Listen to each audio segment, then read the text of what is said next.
In honor of Valentine's Day, we're celebrating some of our favorite couples in Old North Church's history. Let's start with William and Amanda Croswell.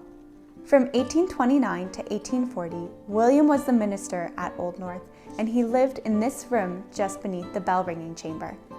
In 1838, William composed a poem called Valentine, where he wonders if his heart, which he describes as so like the season, cold, could once again be reignited by love.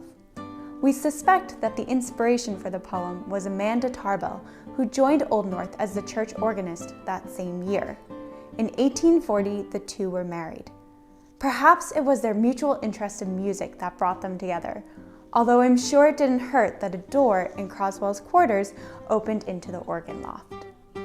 Alderman and Lydia Cranky, two congregants at Old North, also had a beautiful love story. Alderman Cranky was a free black man living in Boston in the 18th century and working as a mariner. Before leaving on a sea voyage in 1742, Alderman, recognizing that he had a dangerous job, wrote a will. In it, he leaves all his worldly possessions to a free black woman, Lydia Woodby. For the love and good will I bear unto her. Alderman Cranky did make it back from that voyage, and 2 years later, he and Lydia Woodby married at Old North. They went on to have a daughter named Mary, who they also baptized at Old North. Our next couple was actually more of a throuple.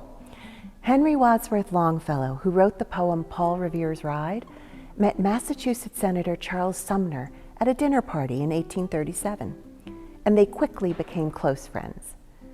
So close, in fact, that when Longfellow decided to marry again in 1843 after 7 years of widowhood, Sumner became melancholic at the fear of losing his friend. It was Longfellow's new wife, Fanny, who intervened. She invited Sumner to play a prominent role in their wedding and to accompany them on their honeymoon. Even after the honeymoon, they remained close, attending parties and events together, and Sumner spent every Sunday night at the couple's house. In Longfellow's famous poem, Paul Revere's Ride, he describes one man climbing to the steeple of the church to hang those famous signal lanterns on the evening of April 18th, 1775. But in reality, there were two partners in crime: the church's sexton, Robert Newman, and vestryman Captain John Pulling Jr. Both men took great risks that night, breaking curfew to essentially commit treason.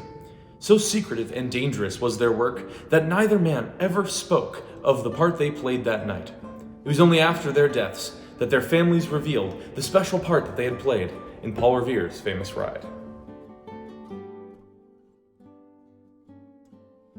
On the face of it, the relationship between the Old North Church and the United Kingdom is something of a story of an odd couple.